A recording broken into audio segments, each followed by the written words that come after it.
আমার সন্তান যুবক হয়েছে, বিয়ে করছে, নামাজ পড়তে বললে নামাজ পড়ে না, আমি কি তাকে নামাজ না পড়ার কারণে বাড়ি থেকে বের করে দিতে পারবো? এখনই পারবেন আপনি। বাড়ি যাওয়ার আগেই বলে দেন তুই বাড়ি থেকে বেরিয়ে যা।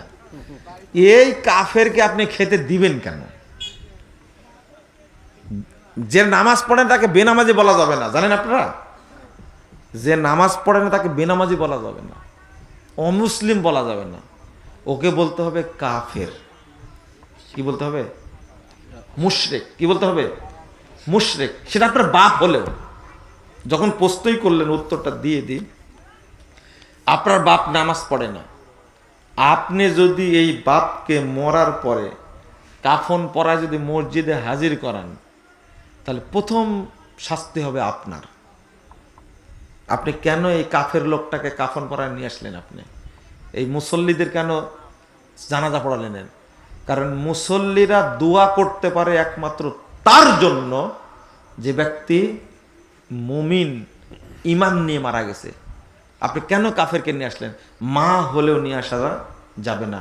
আপনি জানাজা পড়তে পারবেন না, মানুষ কি করে পারবে? বুঝেননি? খবরদার, হারাম।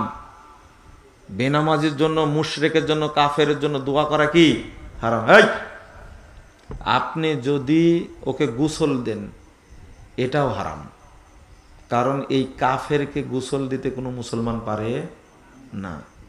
সি, এই হিন্দুর চেয়েও খারাপ, ইহুদি খ্রিস্টান অমুসলিমদের চেয়েও খারাপ, এ অপবিত্র, এ মুরতাদ। সারা জীবন নামাজ পড়েছে, এক ওয়াক্ত নামাজ, জহর পড়েনি, শুধু আসরের ওয়াক্ত হয়ে গেছে। সারা জীবন নামাজি, ইচ্ছা করে জহর পড়েনি, এখন আসরের ওয়াক্ত হয়ে গেছে, ও মুসলিম না, ও কাফের। রাজজীবন পড়েনি, ওর জানাজা হবে? শায়েখ আপনাকে আর জামিয়া সালাফিয়াতে দাওয়াত দেয় না কেন? এটা দাওয়াত দেয় না, আপনারা জানেন? এটা হ্যাঁ, দাওয়াত দেয় না, এটা আপনি জানেন তো? কেন লিখলেন এটা? হ্যাঁ, আমি যাই না, এটা কি জানেন আপনারা? হ্যাঁ, আমার তো প্রয়োজনই নাও হতে পারে, এটা হতে পারে না, প্রয়োজন নাই, আমি যাইনি বা আমাকে বলা হয়নি, হতে পারে না এটা? তা আপনি বলবেন কেন? প্রয়োজন হলে মানে যাওয়াতেও কোনো সমস্যা নাই, দাওয়াত দিতেও কোনো কি সমস্যা নাই। আপনারা একটা দোয়া করতে পারেন না, আল্লাহ রাব্বুল আলামিন যেন সব আহলে হাদিস উলামায়ে কেরামকে এক মঞ্চে থেকে যেন দাওয়াতি কাজ করার তৌফিক দান করেন। দোয়া তো করবেন না, খালি খুঁচাবেন, তাই না? প্রশ্ন করছেন একজন, জমি কট কি সুদের মধ্যে পড়ে? আবারও জিজ্ঞেস করতেন আপনি এটা? হুজুর এরাই কটে নাই, তা আপনি তো নিবেনই, তাই না? হ্যাঁ, কট বন্ধক হারাম, লিজ নেওয়া জায়েজ। 5 বছরের চুক্তিতে নিয়েছেন, বছর শেষ নিয়ে নিলেন, কিন্তু টাকা 1 লাখ দিলাম আর জমি 2 বিঘা নিলাম, খেতেই থাকলাম কিয়ামত পর্যন্ত, টাকাও দিতে পারেন না, আমিও ফেরত দিই না। হারাম, আপনিও খাচ্ছেন, আমিও খাচ্ছি, এখানে কোনো হালাল পয়সা নাই। বুঝেননি কথা? এই কথা আজকে বলে গেলাম, আজ থেকে 50 বছর পূর্বে আলেমরা বলেছে, কিন্তু আজও শুনেননি আপনি। আপনার বয়স আজকে 80 বছর, আপনি শুনেননি। আপনি একটা মুনাফেক, আপনি একটা প্রতারক, আপনি একটা ধান্দাবাজ, আপনি একটা ক্রিমিনাল, আপনি একটা অপবিত্র মানুষ।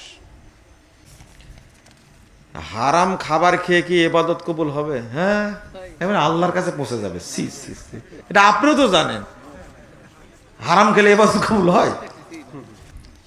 সোহরাওয়ার্দী উদ্যানে কওমি দেওবন্দি আলেমদের মহাসম্মেলনে আহলে হাদিসদের দৃষ্টিতে আপনার মতামত কি যে লিখলেন সব মিলে।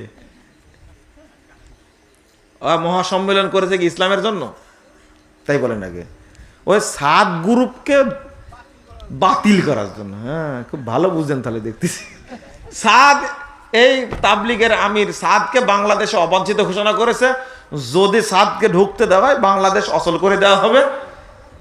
সাদ হলো একটা মুনাফেক, ইহুদি খ্রিস্টান দালাল, এইটা বোঝানোর জন্য সমাবেশ করেছে তারা।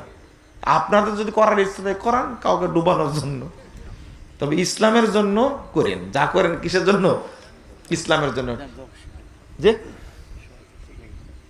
আপনাদের কষ্ট হচ্ছে, আগেই বলেছেন 3টা পর্যন্ত চলবে। প্রত্যেক জান্নাতি ব্যক্তিকে কি জান্নাতে 72টি হুর দেওয়া হবে, না শুধু শহীদদেরকে দেওয়া হবে? প্রশ্নটা করেই ফেললেন, তাই না? শহীদদের জন্য 70-এর কথা বলা হয়েছে, 71-এর কথা বলা হয়েছে, কিন্তু সাধারণ মুমিনের জন্য বলা হয়েছে আজওয়াজ মুতাহহারা, অনেক পবিত্র হুরকে দেওয়া হবে। এটা নির্ধারণ তো আসেনি, তো 70-এর বেশিও পেতে পারেন আপনি। কিন্তু একটা বিষয় হলো, আপনার বউ তো একটা মেনে নিতে পারে না, কিন্তু জান্নাতে কিভাবে মেনে নিতে এতগুলো? বুঝেননি কথা? হ্যাঁ, হাসছেন কেন? আর একটা করার শখ আছে? না না। আচ্ছা, কেন মেনে নেবে বলেন তো দেখি?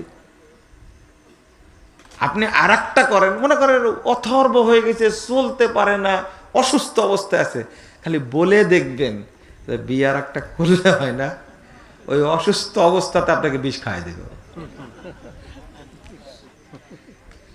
কিন্তু জান্নাতে গেলেন, আপনিও গেলেন, আপনার ওয়াইফও গেলেন, কিন্তু আল্লাহ তো আপনাকে দিবেন গিফট, তখন আপনার ওয়াইফের অবস্থান কি হবে আজকেই বোঝাপড়া করে নেবেন। বয়স হবে 33, এই দেখেন, দেখছেন মুরব্বী মানুষ, কি আর বলবো, আমাকে বলে দেন ওদের বয়স হবে কত। তবে সবচেয়ে সুন্দরী হবে যে আপনাকে সারা জীবন নির্যাতন করেছে, এটাই। একজন লোক প্রশ্ন করছে আমাকে যে আচ্ছা, জান্নাতে যাওয়ার পরেও কি এর আচরণ এরকমই থাকবে?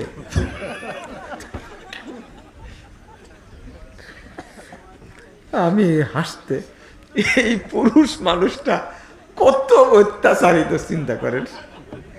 বলছে জান্নাতে গিয়েও কি এর আচরণ এরকমই থাকবে? আমি বললাম যদি থাকে তবে কি হবে? তাহলে মরেও লাভ হলো না, জান্নাতে গিয়েও লাভ হলো না। তো মানুষ কি পরিমাণ যন্ত্রণার মধ্যে আছে বুঝতে পারলেন? কিন্তু বাংলাদেশে পুরুষ নির্যাতনের কোনো মামলা নাই, সব মামলা কার? নারী নির্যাতন। আল্লাহ এমন একটা জাত পৃথিবীতে তৈরি করেছে, বুঝতে পারছেন, এদের সাথে কেউ পারে না। একটা মানুষ 50,000 ওয়ার্কার চালায়। কত হাজার? মাসে হাজার হাজার কোটি টাকা বেতন দিয়ে চালায়, এতগুলো মানুষ চালায়, এতগুলো ফ্যাক্টরি চালায়, কিন্তু বউ চালাতে পারে না। এমন একটা জিনিস, বউয়ের কাছে এ হলো একবারে অযোগ্য, আকাম্মা, সবচেয়ে অথর্ব। কার কাছে? বউয়ের কাছে। জিনিস একখান। তো যাক, আপনারা প্রশ্ন করার জায়গা পান না, এই জন্য মহিলারা আমার বক্তব্য শুনে না, শুনে না। হ্যাঁ, আমার বক্তব্য অত খায় কাজার কখন চলে গেছে, ওরা ঘুমাচ্ছে। না না, ওরা না, ওরা আগে চলে গেছে। আপনার বুঝাতেই ভুল আছে। মহিলাদের নিয়ে আমি আলোচনা করতেও যাই না, অনেক বক্তা আছে, আমি আকীদা এগুলো নিয়ে আলোচনা করি, কারণ ওরা আমার আলোচনা শুনেও না আর গালিও দেয়। এমন মাসালা বলে দিয়েছি, বুরকার মাসালা। বুরকার মাসালা হলো এমন বুরকা পরতে হবে যাতে পা দেখা তো দূরের কথা, জুতাও দেখা যাবে না, বরং বুরকাটা ছেঁচড়ে যাবে। কিভাবে যাবে? ছেঁচড়ে যাবে। এটা হলো সুন্নতি বুরকা। যদি পা দেখা যায় তাহলে বুরকা হলো না, এটা এটা ফুরকা, এটা বুরকা হলো না। পা দেখা যাবে না। বাড়িতে সালাত আদায় করার সময় আপনি পায়ের উপরের পাতা খোলা রাখেন, কোনো সমস্যা নাই, এটাই বেশি সহি। পায়ের পাতাটা ঢাকার ব্যাপারে যে হাদিস এসেছে, হাদিসটা জয়ীফ। কথা বুঝতে পারছেন? পায়ের পাতা উন্মুক্ত রাখেন, খোলা রাখেন, সালাত পড়েন, কোনো সমস্যা নাই। কিন্তু বাহিরে যখন বের হবেন, আপনার কিছু দেখা যাবে না। আপনি ঢং করে যে বুরকার দুই সাইডে কাটি রাখছেন, হারাম বুরকা, এই বুরকা পোড়াতে হবে। যে বুরকা পরলে আপনার স্যান্ডেল দেখা যাবে পায়ের, এই বুরকা পরা যাবে না, এটা পুড়াই দিতে হবে, ছেঁচড়ে যাবে। 5 জন মহিলা সাহাবী থেকে আসছে এই হাদিস। এইটা বললে মহিলারা আমার কথা শুনবে? যে বুরকাই পরি না, আবার যে ফতোয়া মারছে, একজন বোন মানবে? কয়জন বোন? একজন মানবে বাংলাদেশে। আমি ওই বোনের জন্য দোয়া করি, আল্লাহ তাকে তুমি জান্নাত দিও। এই সুন্নাত অবহেলিত, এই চলবে না, এই বুরকা চলবে না। এমন সাজসজ্জা বুরকা, মানে বুরকা পরে বের হয়েছে, হলুদ ঘর দিয়ে যাচ্ছে, এই সমাজে যত যুবক আছে, যত তরুণ আছে, লোক আছে, সবাই ফেলা তাকাচ্ছে। আপনাকে এই বুরকা পড়তে কে বলেছে? হ্যাঁ, এত ঝাঁকা নাকা বোরকা পরতে কে বলেছে? এই ফুল দেওয়া বোরকা পরা হারাম।